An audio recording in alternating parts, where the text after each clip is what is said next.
"Is it always this big?" asked the Apache girl, breathless, thinking the old man was weak. The Arizona Territory stretched endlessly under a merciless sun, the kind that turned the red earth into waves of shimmering heat. Dust devils danced across the flatlands where sagebrush clung to life, and the mountains in the distance looked like jagged teeth biting into a copper sky. It was 1873, and the land belonged to whoever could hold it. Kaimana moved through the canyon with the silence her mother had taught her before the soldiers came. Her deerskin dress whispered against her legs as she descended the rocky path, a woven basket strapped across her back. The Apache called this place Shadow Canyon for the way the tall walls blocked the sun during midday, creating a corridor of blessed coolness. She came here to gather the medicinal plants that grew near the spring, away from the eyes of those who would judge her for clinging to the old ways. Her people had been forced onto the reservation 3 winters ago, but Kaimana refused to forget what her grandmother had taught her. The plants held power. The land held memory. And she would carry both forward, even if it meant walking hours from the agency settlement where government men counted heads and handed out rancid beef. The spring bubbled up between smooth stones worn down by centuries of water. Kaimana knelt, running her fingers through the cool stream before filling her water skin. The white sage she needed grew on the eastern slope, but something made her pause.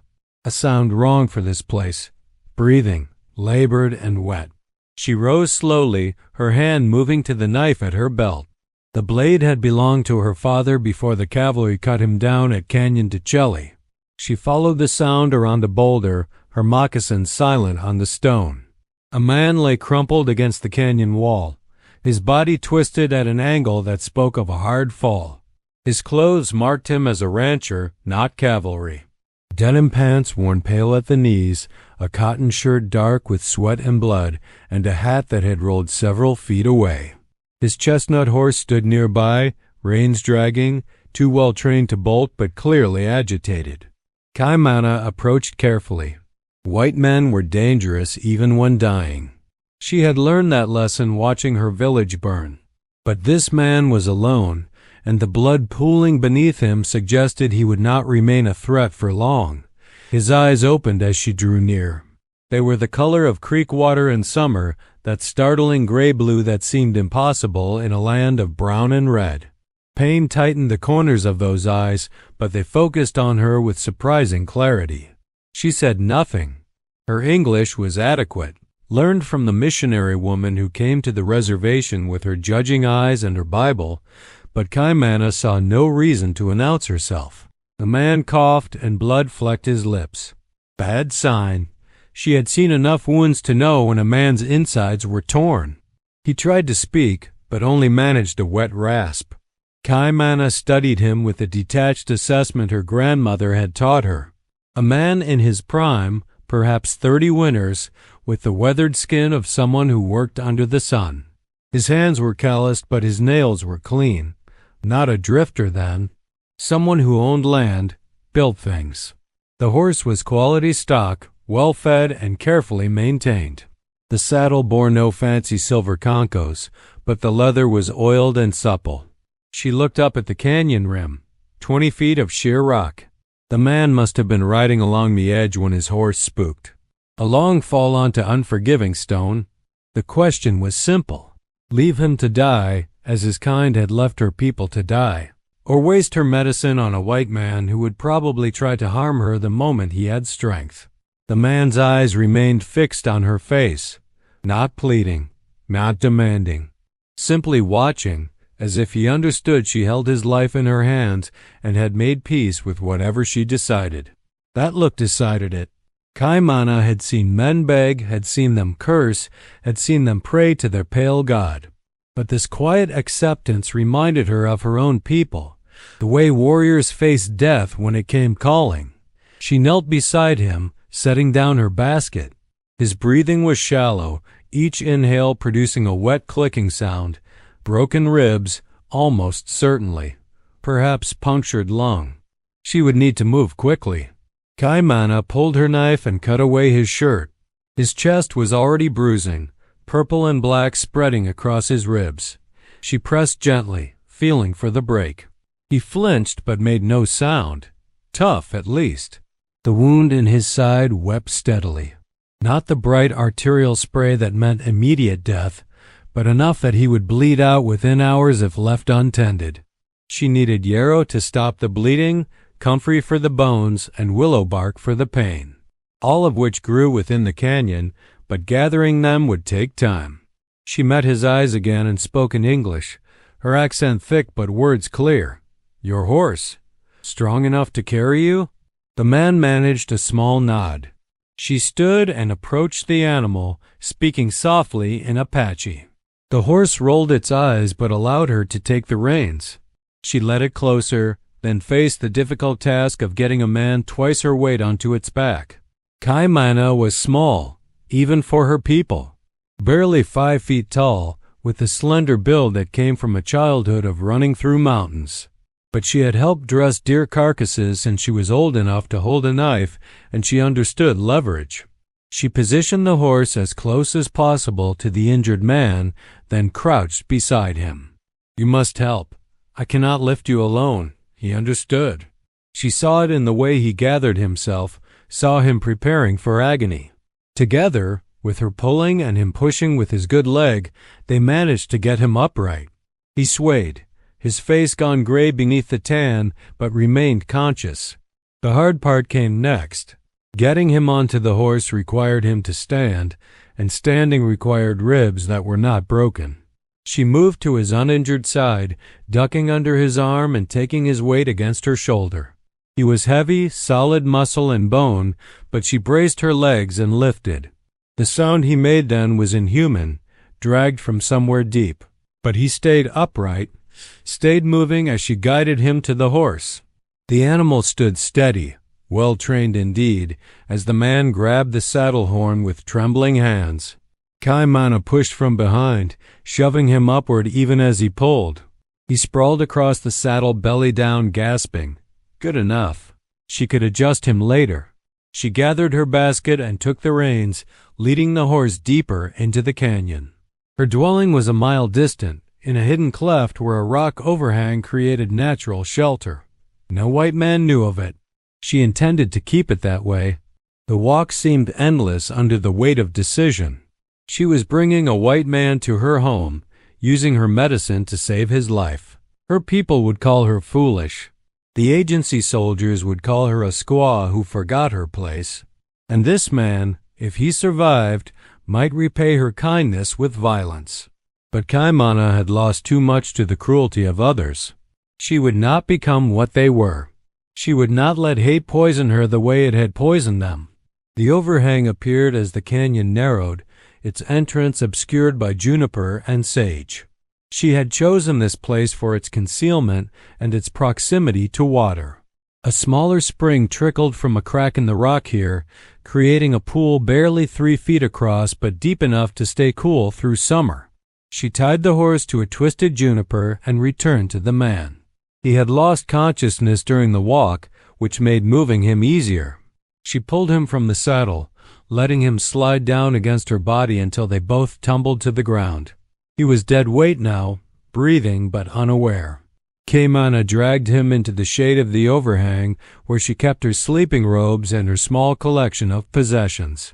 A cooking pot, a water skin, bundles of herbs hanging from the rock ceiling.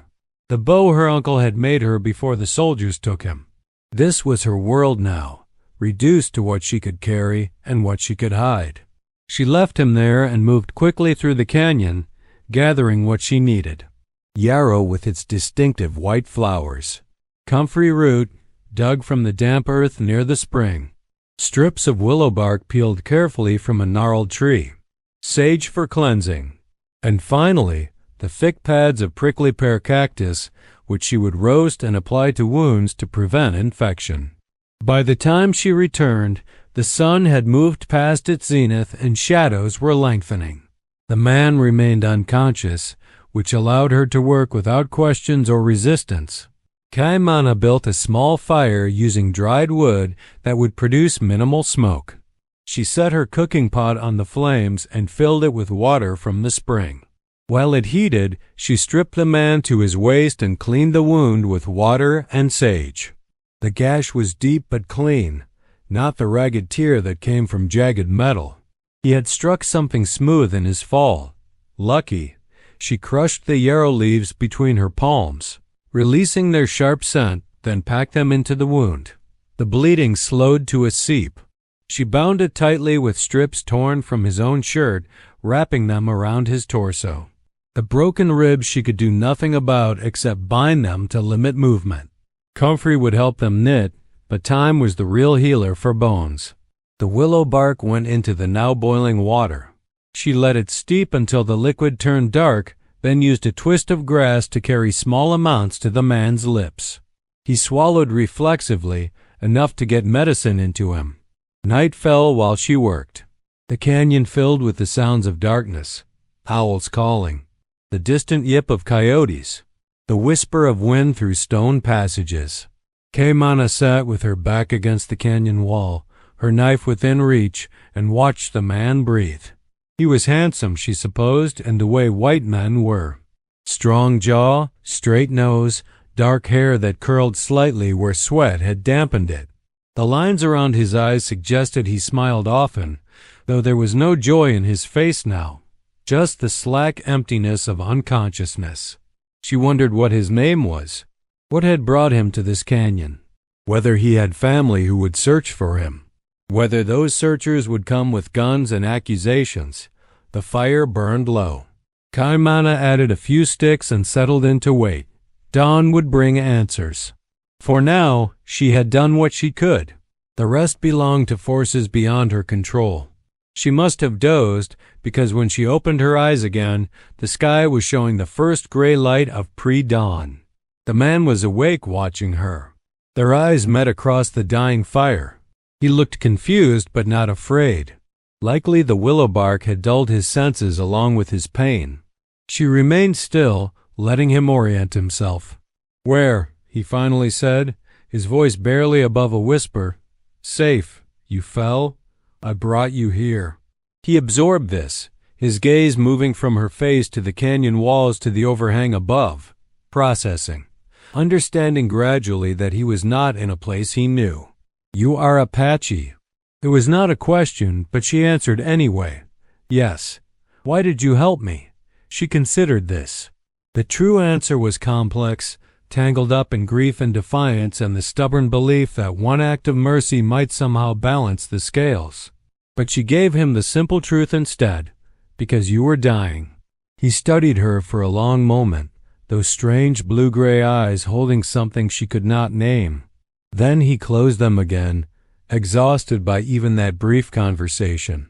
The sun rose properly, painting the canyon walls in shades of gold and amber. Kaimana tended to her patient through the day, changing his bandages, coaxing more willow bark tea into him, checking for signs of fever. By evening he was strong enough to sit up, though the movement clearly cost him. His name, he told her, was Nathan Carver. He owned a ranch 15 miles west, up against the foothills where grass grew thick enough to support cattle. He had been checking his fence line when his horse stepped on a snake and spooked, sending him over the canyon edge.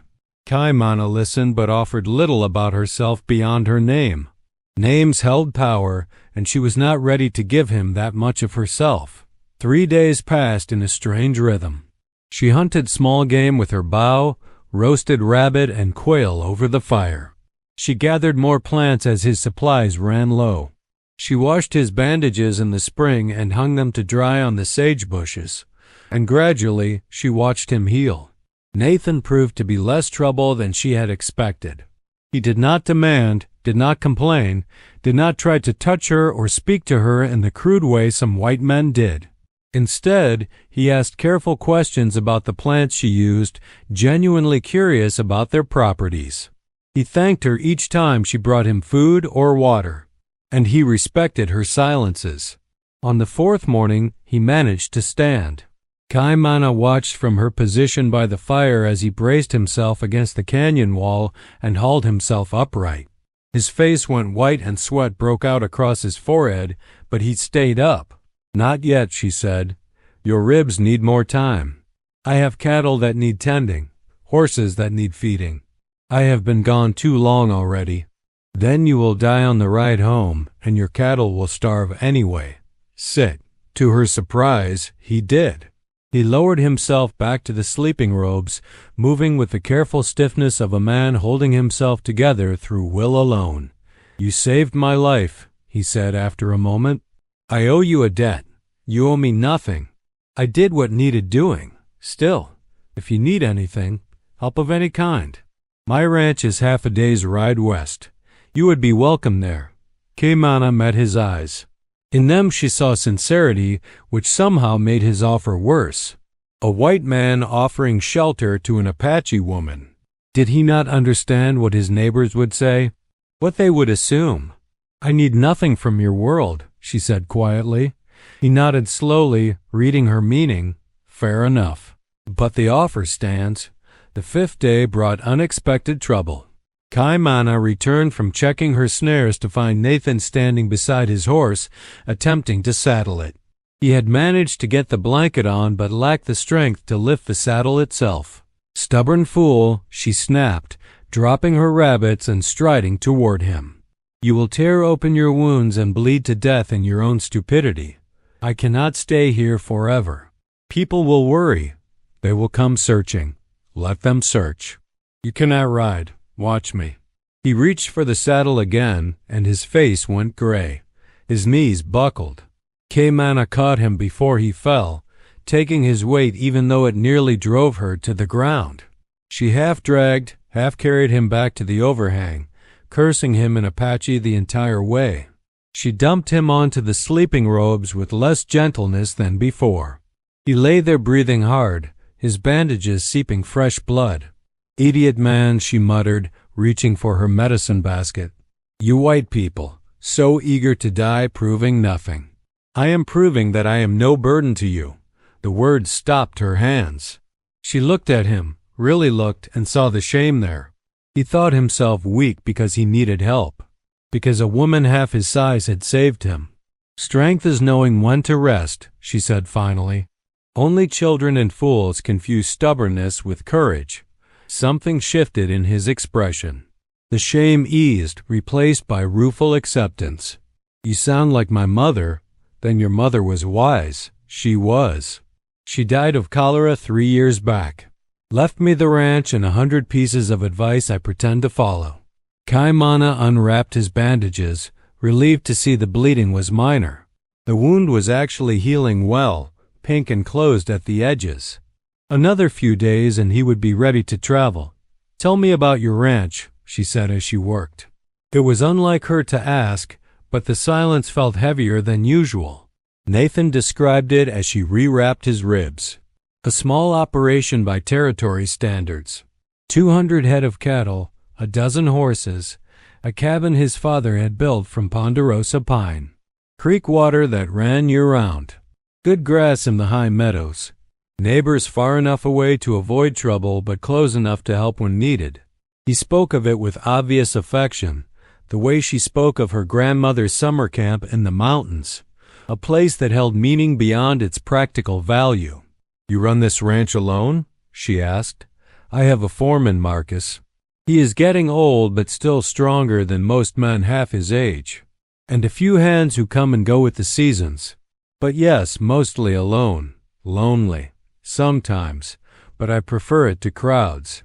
Too many people means too much noise, too many expectations."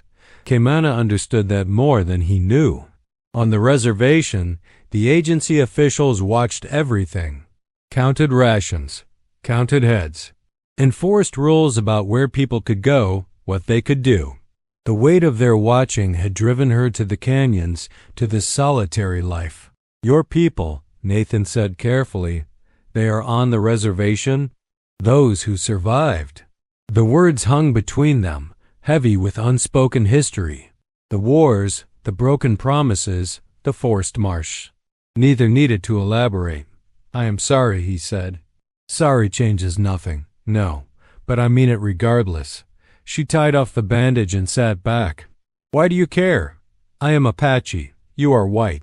We are meant to be enemies, are we? I never signed up for that war. Neither did you, I would wager. We are just people trying to survive in a hard land. Kaimana had no answer to that. She stood and moved to tend the fire, needing distance from words that sounded too much like things she wanted to believe. That night, as stars filled the canyon sky, Nathan asked about her life before the reservation. It was an invasive question, one she should have refused. But perhaps it was the darkness that made her feel safe, or perhaps she simply needed to speak truths she had carried alone for too long. She told him about her grandmother, who knew every plant and every star. About her father, who could track a deer through solid rock, or so the other hunters claimed. About her mother, who wove baskets so beautiful that traders came from 3 territories away to buy them. She told him about the day the soldiers came, how her father had tried to talk peace, to explain that they were hunting, not raiding, how the lieutenant had shot him anyway, called it self-defense, how her mother had died on the forced march to the reservation, coughing blood into her hands as they walked through winter cold. Nathan listened without interrupting, without offering empty platitudes. When she finished, he simply said, "Thank you for telling me." Those 4 words meant more than 1,000 apologies. The 6th day dawned clear and hot. Nathan's strength was returning visibly now, his movements less cautious, his color better. Kaimana knew their time in this strange liminal space was ending. Soon he would ride back to his world, and she would remain in hers, and this brief intersection would become memory. She was checking his ribs when he caught her hand. The gesture was gentle, not restraining, but it froze her nonetheless. She looked at his face, wary. "Come with me," he said. "What?" "To the ranch. You cannot live like this forever, hiding in canyons. It is no life. It is my life, my choice. You deserve better. A real house. Regular meals. Safety." Kaimana pulled her hand away, anger flaring. "You think I am some pitiful creature who needs rescuing? I have survived horrors you cannot imagine. This canyon is my home because I choose it, not because I have no other option. I did not mean, you meant exactly what you said. Poor Apache woman, living in dirt. Come to my ranch, wear civilized clothes, forget your people." I have heard this before from missionaries. The answer is the same. Nathan's jaw tightened. That is not what I am offering. I do not want to change you. I just want, he stopped, seeming to realize he had no right to want anything from her. The silence stretched, uncomfortable and sharp. Finally, Kaimana spoke, her voice cold. "Tomorrow you will ride home. Your wounds are healed enough. You can make the journey if you go slowly." "Kaimana, we are finished here." She walked away, leaving him sitting alone beneath the overhang. She went to the spring and stayed there until her anger cooled to something more manageable. Not rage, just sadness. The bone-deep sadness of knowing that some distances could never be crossed, no matter how much 2 people might wish it. When she returned, Nathan was asleep, or pretending to be. She did not disturb him. The 7th morning arrived with the weight of endings. Nathan saddled his horse with care, moving slowly but managing the task alone. Kaimana watched from the fire, saying nothing. When he was ready, he turned to her. The words seemed to catch in his throat several times before he managed to speak. "I am grateful for everything, and I am sorry if I insulted you yesterday. That was not my intention, I know. If you ever need anything, I will not." He nodded, accepting this. He swung into the saddle with a grunt of pain, settling carefully. The horse danced, eager to move after days of inactivity. Nathan looked down at her, and in his eyes she saw something that made her chest tighten. Not pity, not lust. Something more complicated. Recognition, perhaps. The way one lonely soul acknowledges another. "Goodbye, Kaimana. Goodbye, Nathan Carver." He turned the horse and rode away, following the canyon west toward his ranch. Kaimana watched until he disappeared around a bend, then returned to her overhang to clean up the evidence of his presence. She burned the soiled bandages, scattered the ashes, scrubbed the cooking pot. She wanted no reminders of him, no lingering traces of these 7 days. But when night fell and she lay on her sleeping robes, the space beside her felt too empty. The canyon felt too silent, and she hated herself for noticing. 3 weeks passed in the familiar rhythm of solitude. Kaimana hunted, gathered, tended her small garden of medicinal plants. She avoided the areas where agency soldiers patrolled, avoided the reservation where pitying eyes followed her movements. She told herself she was content, that this life of chosen isolation was exactly what she wanted. But contentment proved elusive. She found herself thinking of Nathan at odd moments. While skinning a rabbit, she would remember his careful questions about her plants. While gathering water, she would recall the way he had looked at her, not with the hunger she had learned to fear from white men, but with something closer to respect. While lying beneath the stars, she would replay their conversations, looking for meanings she might have missed. It irritated her, this inability to forget. He was just a man she had helped, nothing more. His world and hers existed in parallel, never meant to intersect beyond those 7 days. The 4th week brought autumn's first whisper. The air cooled at night, and the cottonwoods along the distant river began showing gold among their leaves.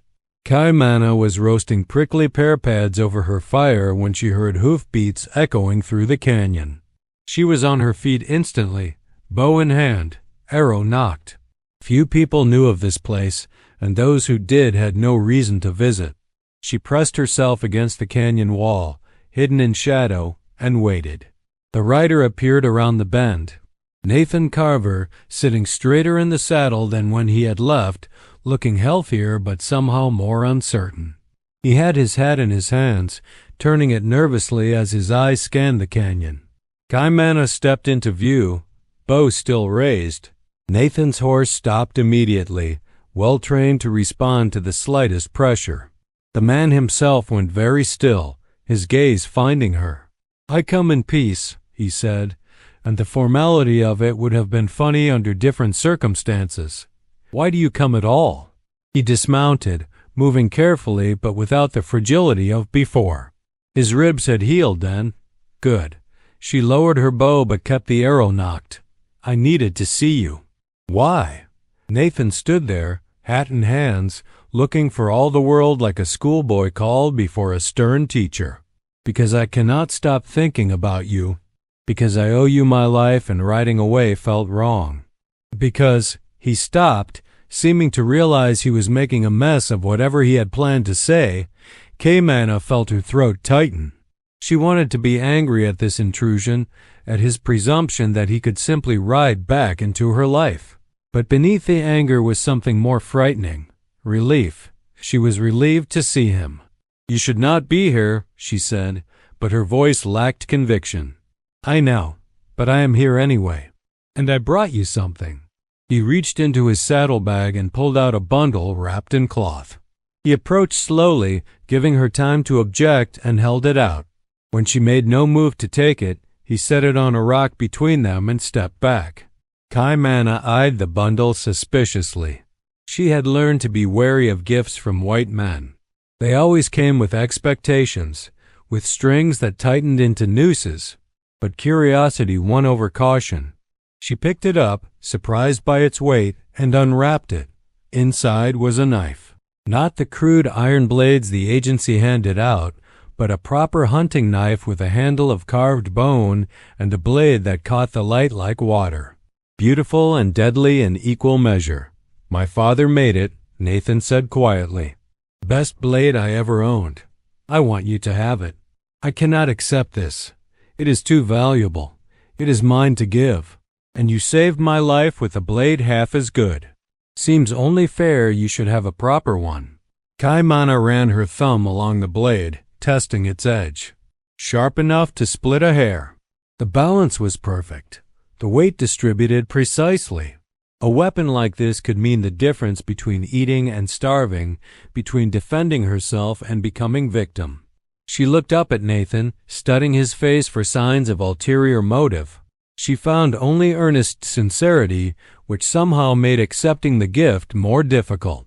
"Why are you really here?" she asked again. Nathan took a breath, let it out slowly. "When I left, I told myself I was respecting your wishes, giving you the space you clearly wanted. But the truth is, I was being a coward. I was afraid of what people would say if I brought an Apache woman to my ranch, afraid of how my neighbors would react, afraid of losing their respect." He met her eyes, and she saw shame there. "But these past weeks, I kept thinking about what you said, about choosing your life, about refusing to let others define you. And I realized I was doing exactly what I accused them of doing. I was letting fear make my decisions. So I am here to ask properly, without assumptions, without demands. Kaimana, would you consider coming to my ranch? Not as a servant or a charity case, as a partner. Someone who knows the land and its ways.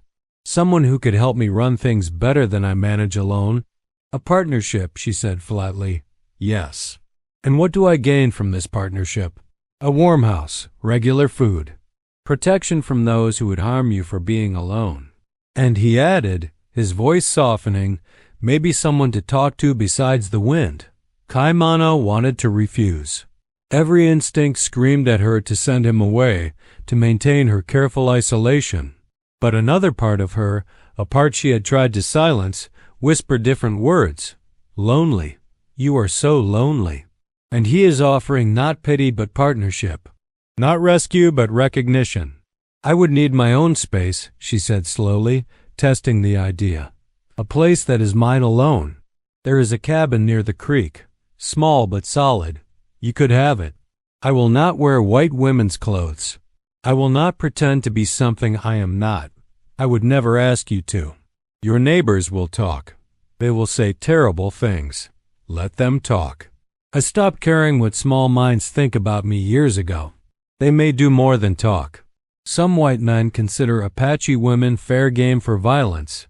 Nathan's face hardened. "Any man who tries to harm you will answer to me, and to Marcus, and to every hand on my ranch who wants to keep working there." The fierceness in his voice surprised her. This was not empty bravado but genuine protective anger. She realized, with a start, that he meant it. He would actually fight for her safety. The knife felt heavy in her hands. A gift freely given. An offer freely made. No strings, or at least none she could see.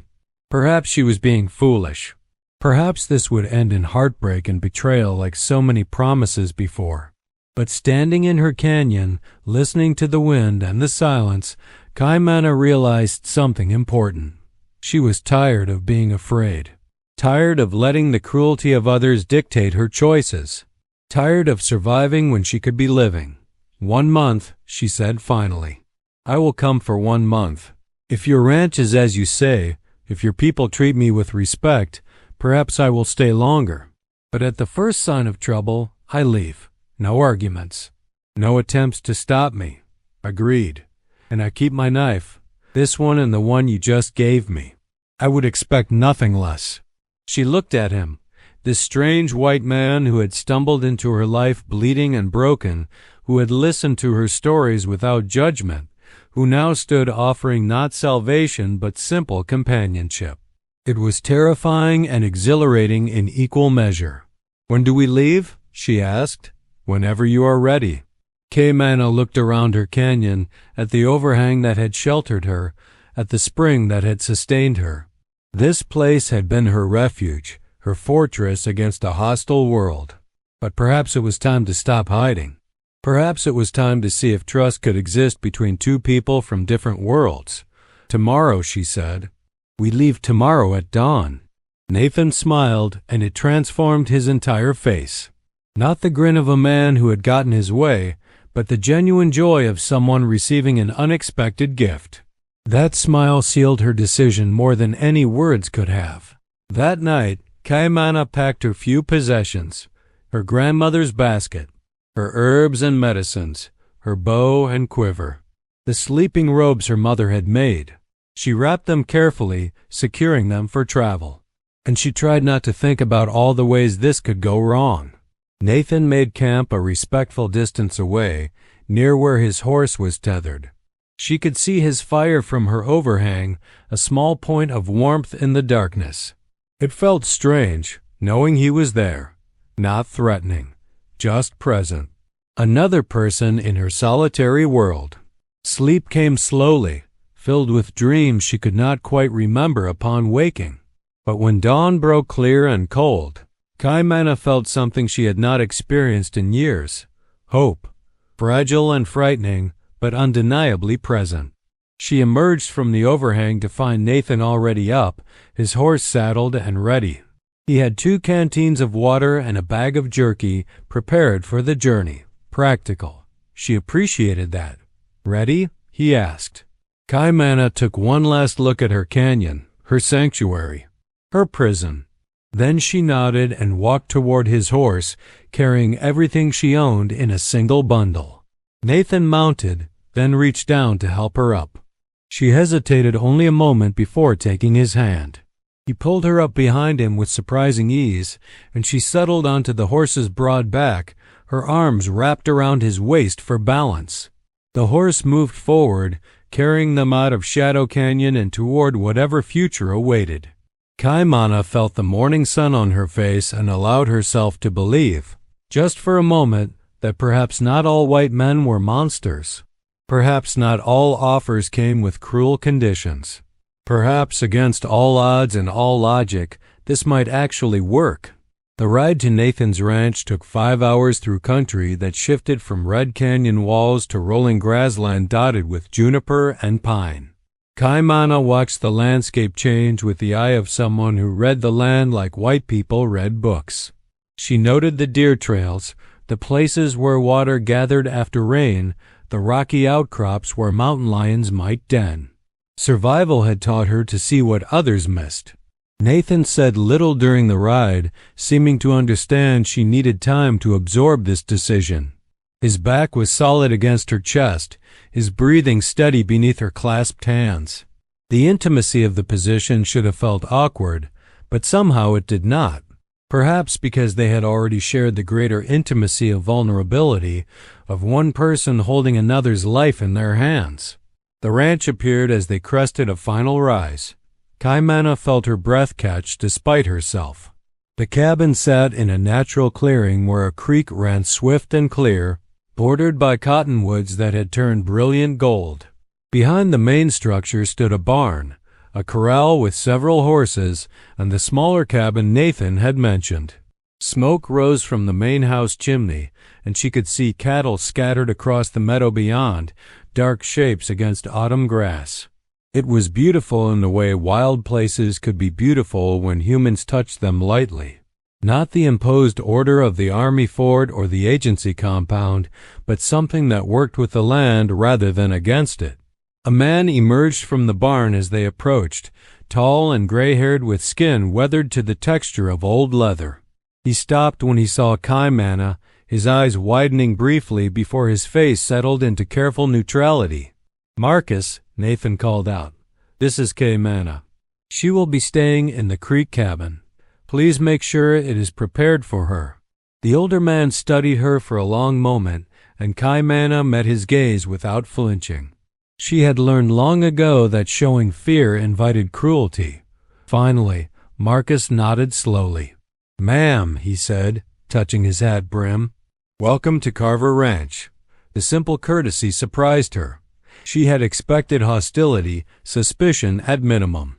Instead, she received the same greeting any guest would receive. Perhaps Nathan had spoken to his foreman beforehand. Or perhaps Marcus was simply a man who judged people by their actions rather than their blood. Nathan dismounted and helped Kaimana down, his hand steady at her waist. She stepped away quickly, reclaiming her space, her bundle clutched against her chest like a shield. "Let me show you the cabin," Nathan said. They walked toward the creek, Marcus watching them go with an expression Kaimana could not quite decipher. Not disapproval, exactly. more like thoughtful assessment. She stored the observation away for later consideration. The creek cabin was small but well built, its log walls chinked tight against winter wind. Inside, a stone fireplace dominated one wall. A rope bed frame waited in the corner, a simple table and 2 chairs near the window. Clean but Spartan. Perfect. It needs a mattress, Nathan said, frowning, and proper bedding. We can bring those over from the main house. My sleeping robes will suffice. You will freeze come winter. At least let me provide blankets. Kaimana considered this. Pride warred with practicality, and practicality won. Very well. Blankets. Nathan moved to the fireplace and checked the flue. Good draw. I will have Marcus bring wood. The creek never freezes, so you will always have water. And you are welcome to take meals in the main house, though I understand if you prefer to cook for yourself. I will cook for myself. He nodded, unsurprised. There is a root cellar behind the main house. Help yourself to whatever you need. Potatoes, onions, dried beans. We butchered a steer last week, so there is plenty of beef. The casual generosity disarmed her. She had expected to work for every scrap to prove her worth before receiving anything. Instead, he offered freely, as if her presence itself was payment enough. What do you want from me? She asked abruptly. You speak of partnership, but what does that mean? What are my duties?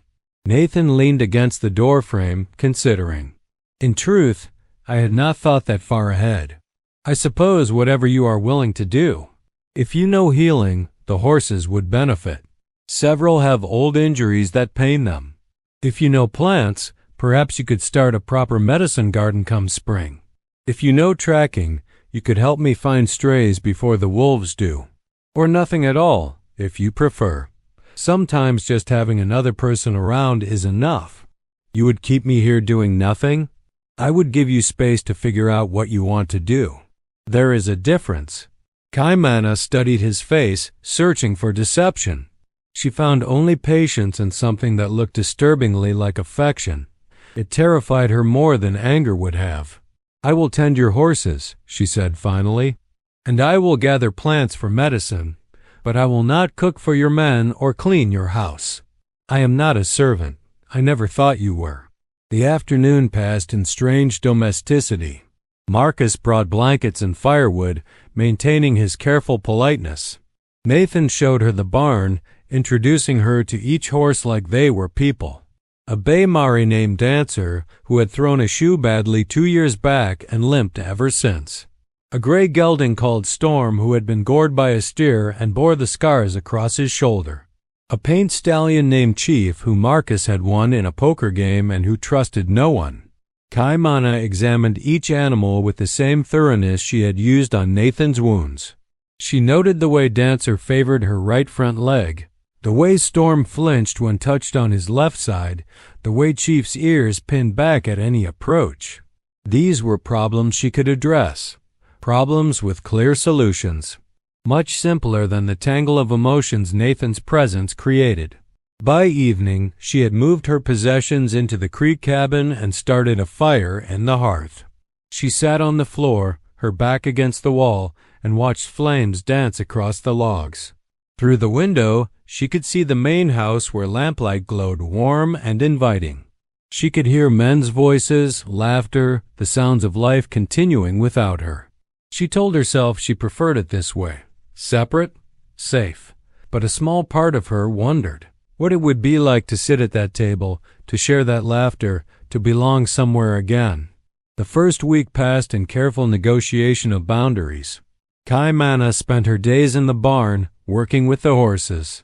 She made poultices for Dancer's leg using comfrey and arnica, wrapped Storm's shoulder in hot packs to ease the old pain, and simply sat near Chief's stall for hours, letting him grow accustomed to her presence. Nathan checked on her daily but never lingered unless invited.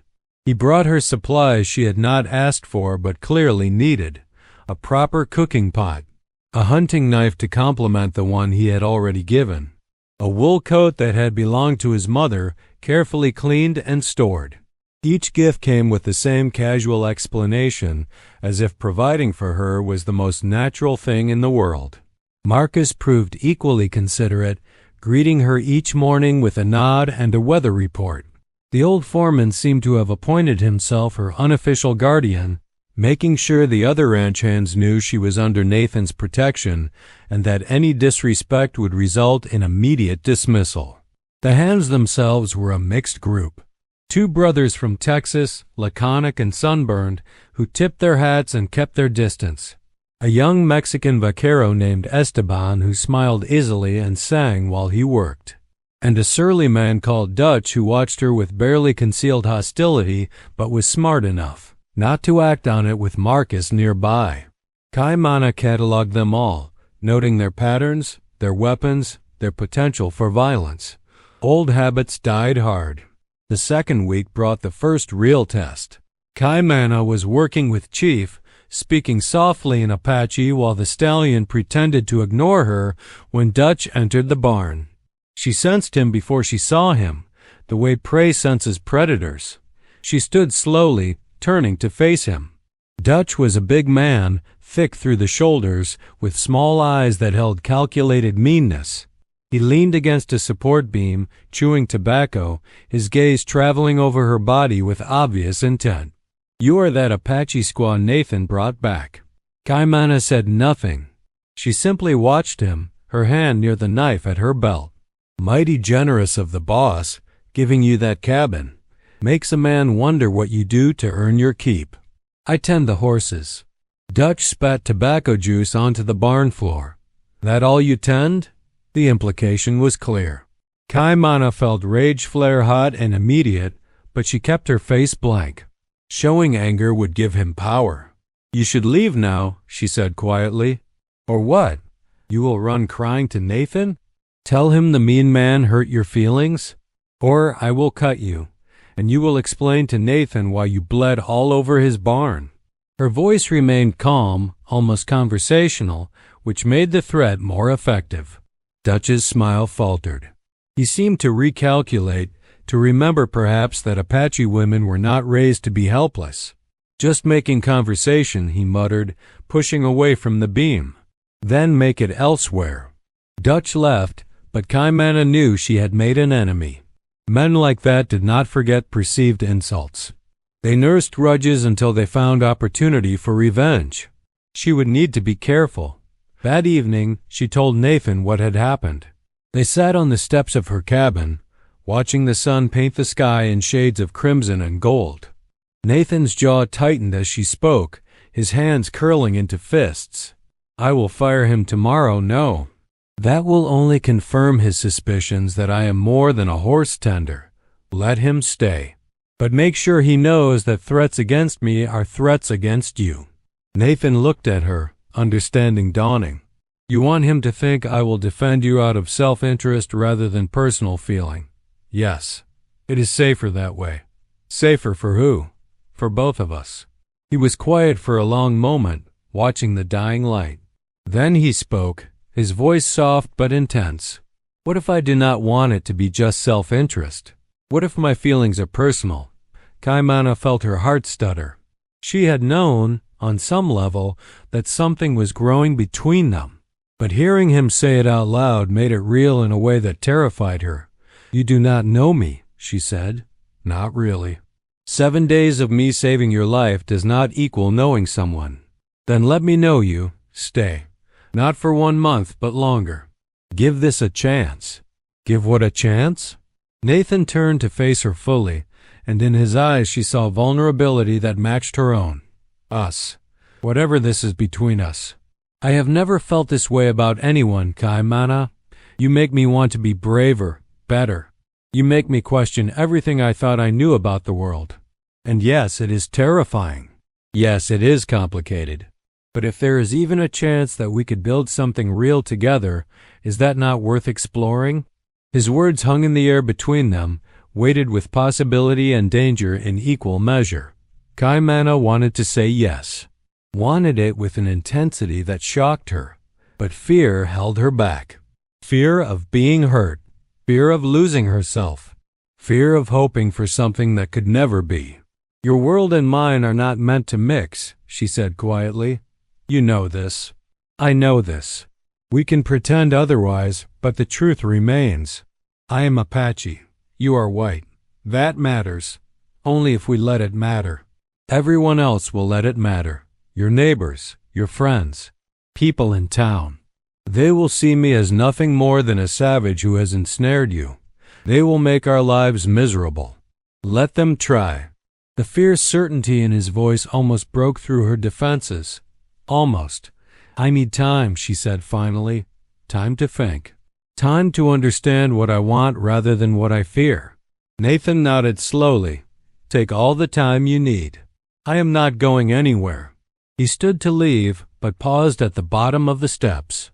For what it is worth, you are the bravest person I have ever met. Whatever you decide, that will not change. He walked back to the main house, leaving Kaimana alone with her tangled thoughts and the growing suspicion that she was already far more invested than she wanted to admit. The third week brought early snow, unusual for late autumn but not unheard of in the high country. Kaimana woke to find her cabin surrounded by white, the world transformed into something quiet and clean. She stood in her doorway, wrapped in one of Nathan's mother's blankets, and felt something loosen in her chest. Snow had always meant peace to her people. A time when raiding stopped, when even enemies honored the truce of winter. Perhaps that same peace could exist here, in this strange in-between place she had created. Chief finally let her touch him that day. She had been sitting in his stall for nearly an hour, not speaking, not moving, just being present. Slowly, cautiously, the stallion approached. He stretched his neck toward her, nostrils flaring as he caught her scent. Then, wonder of wonders, he lowered his head and let her stroke his nose. Nathan found her there an hour later, her hand buried in Chief's mane, tears streaming silently down her face. He said nothing, simply sat beside her in the straw and waited. When she finally spoke, her voice was raw. I have forgotten how to let people close, how to trust that they will not leave or betray or die. It is easier to be alone. Safer, Nathan agreed. But lonelier. Yes, so much lonelier. He reached out slowly, giving her time to pull away, and took her hand. His palm was warm and calloused, familiar now from weeks of watching him work. She let her fingers curl around his, marveling at how something so simple could feel so profound. I am afraid, she whispered. So am I of what? You have everything. Your land, your home, your people. I am afraid of losing you. Of saying the wrong thing or moving too fast or not understanding what you need. I am afraid that my feelings are stronger than yours and that one day you will leave and I will spend the rest of my life remembering these moments. Kaimana looked at him, really looked, and saw the truth written in every line of his face. He was not playing games, not offering false promises. He was simply a man who had stumbled into love with someone he never expected, and who was brave enough to admit it terrified him. She leaned her head against his shoulder, a gesture that felt both foreign and natural. They sat like that for a long time, listening to Chief munching hay and the wind whistling through barn cracks and the sound of each other's breathing. When Kaimana finally spoke, her voice was steady. I will stay. Not just for 1 month, but truly stay. Because you are right. This thing between us is worth exploring, even if it ends badly. Even if it hurts. At least we will know we tried. Nathan's arm came around her shoulders, holding her close but not too tight, always leaving her room to breathe, to choose, to be herself. Thank you, he said simply. They stayed in the barn until the cold drove them out. Then Nathan walked her back to her cabin, and for the first time, Kaimana invited him inside. They sat by her fire and talked until the stars wheeled overhead and the night grew deep. They talked about everything and nothing. About his childhood in Missouri and her childhood in the mountains. About the books he loved and the stories her grandmother had told. About their fears and hopes and the strange twist of fate that had brought them together. When he finally stood to leave, Kaimana caught his hand. "Stay," she said. "Not for anything improper. Just stay. I do not want to be alone tonight." Nathan searched her face, then nodded. He settled on the floor by the fire while she climbed into her bed. But sometime in the night, she woke to find him shivering in his sleep. She rose quietly and brought him one of her blankets, tucking it around his shoulders.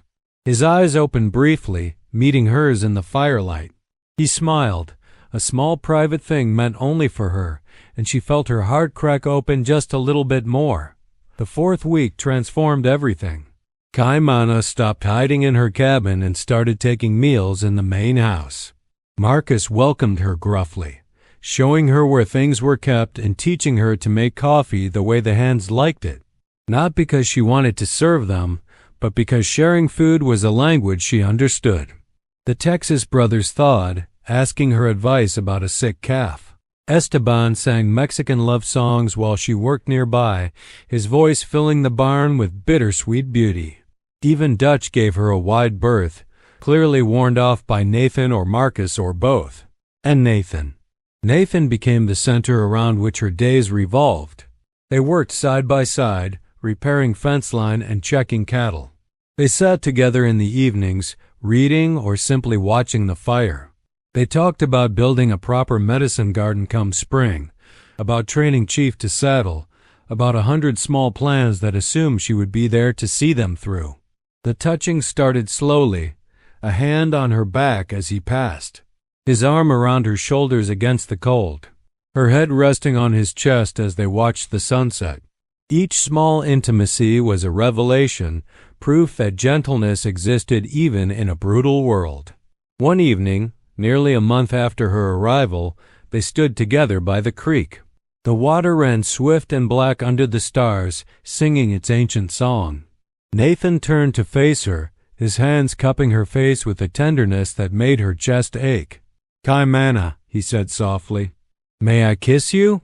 The fact that he asked, that he gave her the power to refuse, made her answer easy. Yes. The kiss was gentle, questioning, nothing like the violence she had witnessed white men inflict on Apache women. It was an offer, not a demand. A beginning, not a conquest. She leaned into it, her hands finding his shoulders, her body pressing against his solid warmth. When they parted, she was breathless in a way that had nothing to do with exertion. Nathan rested his forehead against hers, his breathing equally unsteady. "Is it always this big?" she whispered. "This feeling?" "I do not know," he admitted. "I have never felt anything like it before. Neither have I. It is terrifying. And wonderful. Yes, and wonderful." They stood wrapped in each other, the cold night air forgotten, the whole world narrowed to the space they shared. Kaimana felt the last of her walls crumbling, felt herself opening to possibility in ways she had thought lost forever. The future remained uncertain. People would talk. Some would try to hurt them. The vast gulf between their worlds had not disappeared simply because they wished it so. But standing there in Nathan's arms, Kaimana realized something important. Some risks were worth taking. Some connections transcended the boundaries others tried to impose. And sometimes, against all odds, two lonely souls found each other in the wilderness and built something that looked remarkably like home. Winter came in earnest, blanketing the ranch in snow and ice. Kaimana moved into the main house, sharing Nathan's bed and his life with a completeness that felt both frightening and right. Marcus pretended not to notice, though his knowing smile suggested he approved. The hands treated her with growing respect as they saw her skill with horses, her knowledge of medicine, her quiet strength. And Kaimana, who had survived so much loss, who had learned to expect cruelty as the natural order of things, found herself learning a different lesson. That love could exist between different worlds. That trust could be rebuilt even after shattering. That home was not a place but a person, and she had found hers in the most unexpected way possible. She still missed her people, still mourned what had been taken from her, still carried scars that would never fully heal. But she was building something new here, something that honored her past while reaching toward her future. And when spring came and she planted her medicine garden, mixing Apache healing plants with white man's herbs, it felt like a promise. Different traditions growing together, creating something stronger than either alone. Nathan watched her work, his eyes warm with love she no longer feared to name. And when she looked up, dirt on her hands and hope in her heart, she smiled. A real smile, unguarded and genuine. The kind she had thought she would never feel again. The canyon still called to her sometimes, but she had learned that safety and solitude were not the same thing. That opening yourself to another person was not weakness, but the bravest thing anyone could do. That sometimes the most unexpected paths led to the most profound destinations. And so Kaimana stayed, choosing love over fear, connection over isolation, hope over despair. Building a life that was wholly her own, with a partner who saw her not as Apache or woman or any other limiting category, but simply as herself, complete and worthy and loved. It was more than she had ever dared to dream, this life they were creating together. And it was enough.